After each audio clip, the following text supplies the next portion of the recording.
Good morning dear students. Gayatri Vidya Mandir senior secondary school Sanchore के YouTube channel पर आपका एक बार पुनः स्वागत है। जैसा कि आपको पता है, हमारा 12th क्लास सब्जेक्ट इंग्लिश का अभी जो लेसन चल रहा है वो है लॉस्ट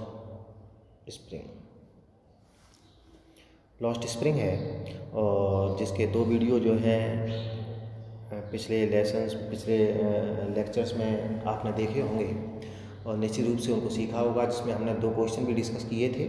और आज उससे आगे का जो पोर्शन है हम उसको डिस्कस करेंगे। सबसे पहले मैं चाहूँगा, जैसा कि मैं हर बार ही कहता हूँ, कि हमारा मुख्य जो फोकस है वो आपका एक तो वोकेबलरी पे है,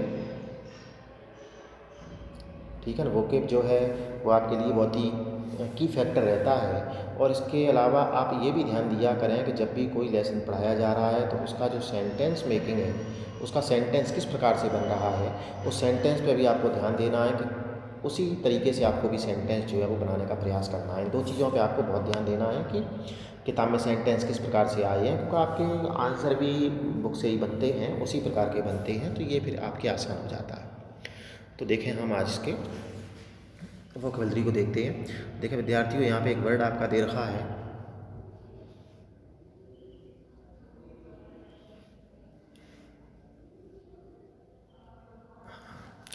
थोड़ा छोटा दिख रहा होगा, यहाँ पे ड्राउंड है, ठीक है ना। और ड्राउंड का मतलब DROWN, ये तो आपकी थर्ड फॉर्म दे रखी है। इसकी जो फर्स्ट फॉर्म है वो है ड्राउंड, सेकंड फॉर्म भी ड्राउंड है और थर्ड फॉर्म भी आपकी ड्राउंड है। और ड्राउंड का तात्पर्य होता है डूबा हुआ, ठीक है ना। ड्राउंड मीन्स डूबना होता है। क्या होता है इसका तात्पर्य? डूबना। एक तात्पर्य यहाँ पे एक वर्ड आपका यहाँ दे रखा है AIR। मैं बोलता भी जा रहा हूँ जिससे कि अगर समझने में दिक्कत नहीं आई तो आप समझ जाए। AIR आप जानते हैं एयर, वैसे तो एयर का तात्पर्य हवा होता है, वायु होता है, लेकिन यहाँ पे एयर का तात्पर्य जो है वो प्रभाव है, ठीक है ना। प्रभाव को आप जो है इम्पैक्ट भी कहते हैं, इम्पैक्ट कहते हैं, आप उसको इफेक्ट कहते हैं, ठीक है। तो ये सब आपके प्रभाव के लिए। एक वर्ड है आपका जिसका वर्ड है डिसोलेशन, और डिसोलेशन का जो तात्पर्य है वो है उजाड़, उजड़ा हुआ, निर्जन कह सकते हैं, आइसोलेट कह सकते हैं, अलग थलग कह सकते हैं, ठीक है ना, उजड़ा हुआ। एक वर्ड है आपका पेंटिंग, और उसका तात्पर्य हाँफता हुआ। पेंट यानी हाँफना, ठीक है ना। स्पेलिंग होती है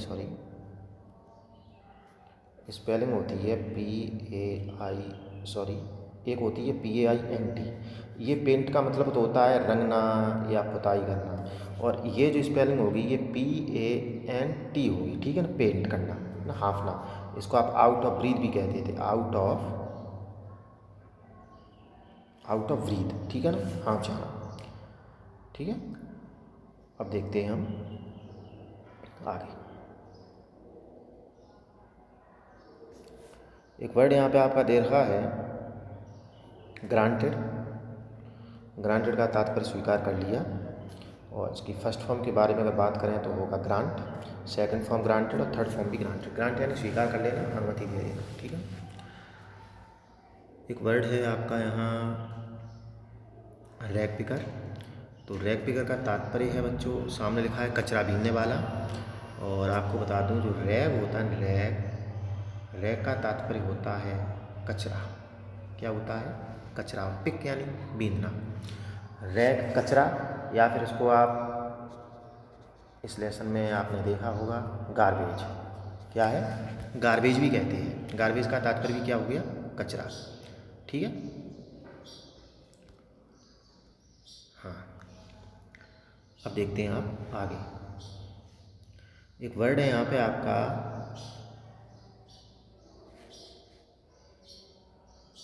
एक्वेंटेंस, और एक्वेंटेंस का तात्पर्य दे रखा है परिचय। और हम इसको अगर दूसरे शब्दों में कहें तो आपको तो पता ही है, इसको हम इंट्रोडक्शन भी कहते हैं। इंट्रोडक्शन, ठीक है, DOCTION। इंट्रोडक्शन मीन्स भी होता है आपका परिचय। नेक्स्ट वर्ड है आपका लीड, ठीक है ना, लीड का मतलब ले जाना, lead a healthy lifestyle, lead a life prosperous life. Lead means जीना भी होता है, ठीक है ना, वो ही समझ है। यहाँ पे पहुँचा देना या ले जाना। एक वर्ड आपका यहाँ दे रखा है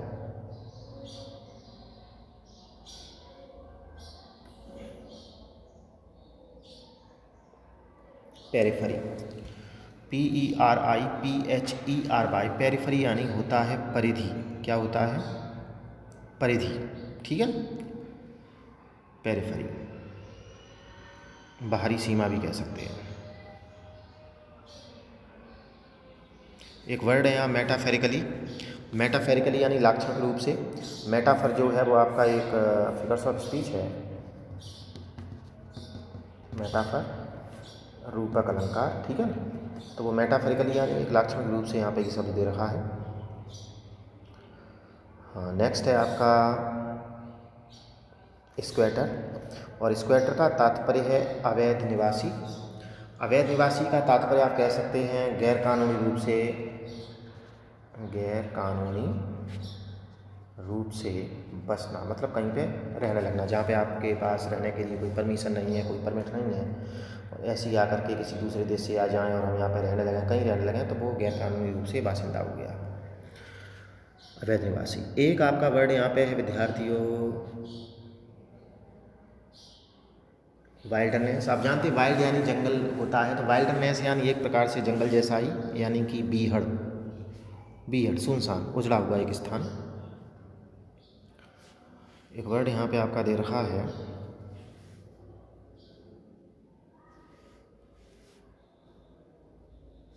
स्ट्रक्चर, और स्ट्रक्चर का तात्पर्य ढांचा होता है, लेकिन यहाँ पे इसका तात्पर्य जो लिया है वो घरों से लिया है। किससे लिया है?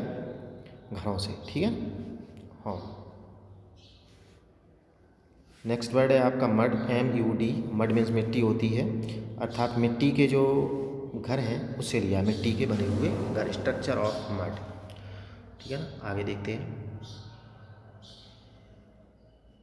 एक वर्ड यहाँ पे दे रखा आपका, यहाँ लिख देता हूँ मैं, सीवेज। सीवेज मीन्स होता है गंदा जल, ठीक है ना, गंदा जल, तो वो इसका तात्पर्य है गंदा जल या गंदा पानी। एक वर्ड यहाँ पे आपका दे रखा है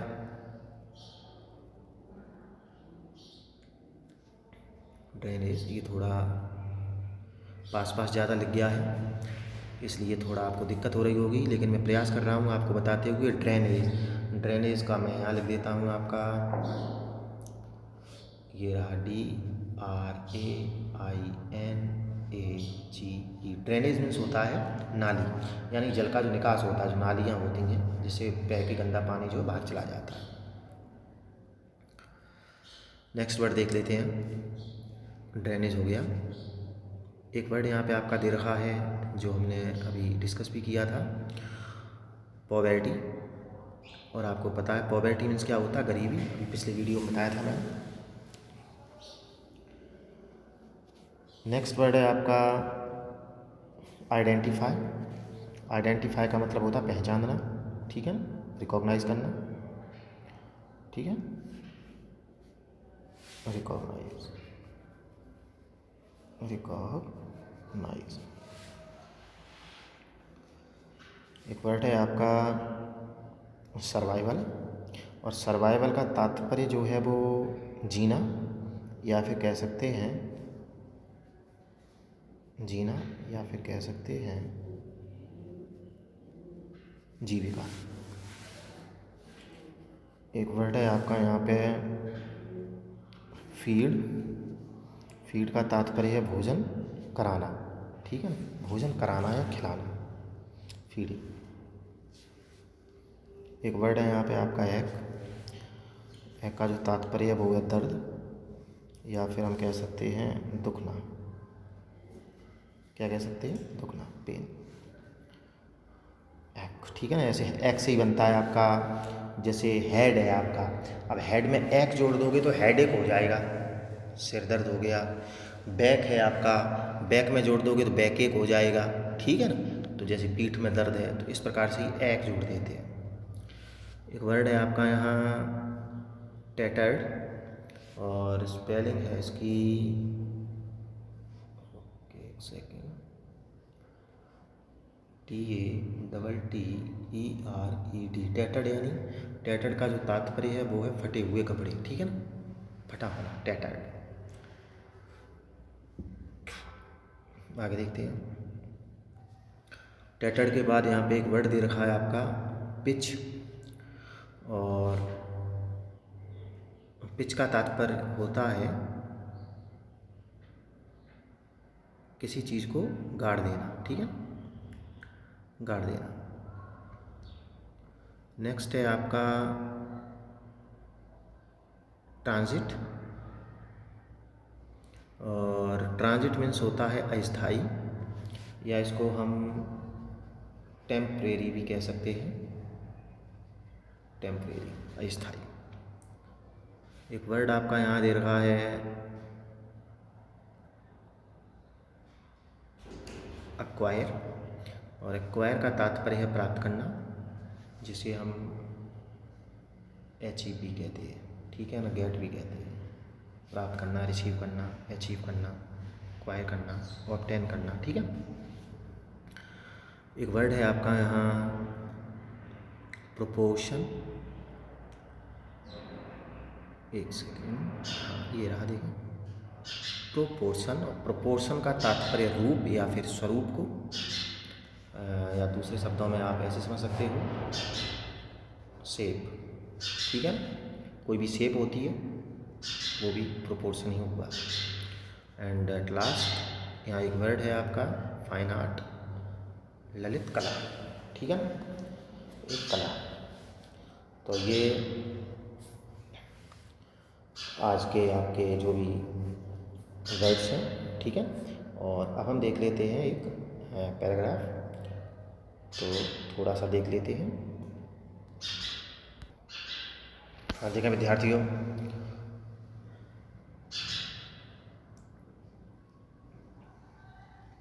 आज का हमारा जो पैराग्राफ है वो यहाँ से है, ये यहाँ तक हमने पिछले लेसन में कंप्लीट किया था।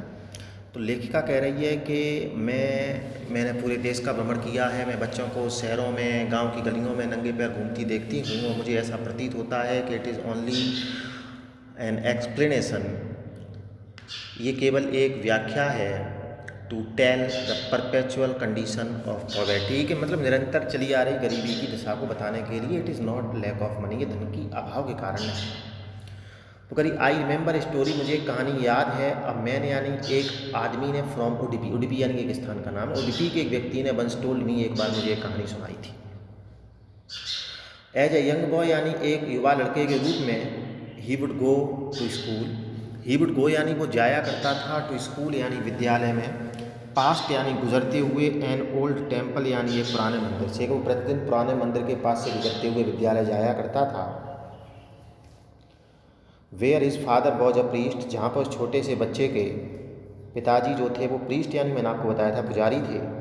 ही वुड स्टॉप ब्रीफली, और वो लड़का वहाँ पे स्टॉप यानी रुकता था, ब्रीफली यानी थोड़ी देर के लिए, एट द टेम्पल यानी मंदिर पे, एंड प्रे यानी प्रार्थना करता था, for a pair of shoes यानी एक जोड़ी शूज यानी जूतों के लिए। 30 years लेटर, अब 30 वर्ष बाद, I visited his town, I visited यानी मैं घूमने गई थी, हिज टाउन यानी उसके कस्बे को, एंड दी टेम्पल यानी मंदिर को, मैं उसके कस्बे में और मंदिर में घूमने गई। विच वॉज नाउ ड्राउंड, जो कि अब, क्योंकि वो 30 वर्ष बाद गई, ये तब की बात है जब उसने इस कहानी को लिखा था। वो कह रही विच वॉज नाउ ड्राउंड, जो उसका कस्बा, वो मंदिर, ड्राउंड यानी मैंने बताया था डूब जाना, ड्राउंड यानी डूब गया था, इन एन एयर यानी प्रभाव में, और डिसोलेशन यानी उजाड़ के प्रभाव में, उजड़ा हुआ था। दी बैकयार्ड, बैकयार्ड यानी आंगन में पीछे की तरफ, where lived a new priest, जहाँ पे अब एक नया पुजारी रहता था, there were red and white plastic chairs, जहाँ पे लाल और सफ़ेद रंग की प्लास्टिक की कुर्सियाँ थीं। तो मैंने देखा कि अ यंग बॉय यानी एक छोटा सा लड़का, dressed in a grey uniform, जिसने ड्रेस्ड यानी पहन रखा था ग्रे यानी स्लेटी रंग का एक यूनिफॉर्म यानी पोशाक, वेयरिंग सॉक्स एंड शूज़, जिसने सॉक्स यानी मोजे और शूज़ यानी जूते पहन रखे थे, अराइव्ड पेंटिंग यानी वो हाँफते, पेंट यानी हाँफते हुए, वो अराइव यानी पहुँचा।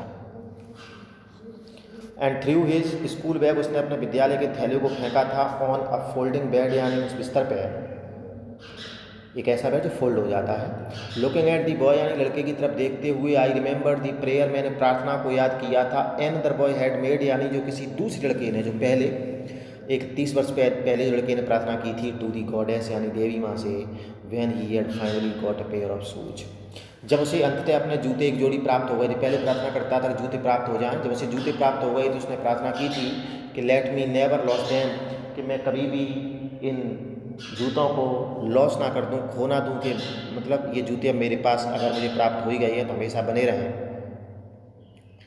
दी गॉडेस यानी देवी माँ ने हैड ग्रांटेड यानी स्वीकार कर लिया था इस प्रेयर, उसकी प्रार्थना को। Young boys like the son of the priest, तो लेखिका कह रही है कि यंग बॉयज़ यानी छोटे छोटे लड़के, like the son of the priest यानी पुजारी के बेटे के समान छोटे छोटे लड़के ना वो शूज अब जूते पहनते थे, but many other like the rag pickers, लेकिन बहुत से दूसरे लड़के लाइक दी रैग पिकर्स यानी कचरा बीनने वालों की तरह, माय नेबरहुड यानी मेरे पड़ोस में, रिमेन शूलेस यानी अभी कैसे रहते हैं, बिना जूतों के रहते हैं, बेयरफुट रहते हैं।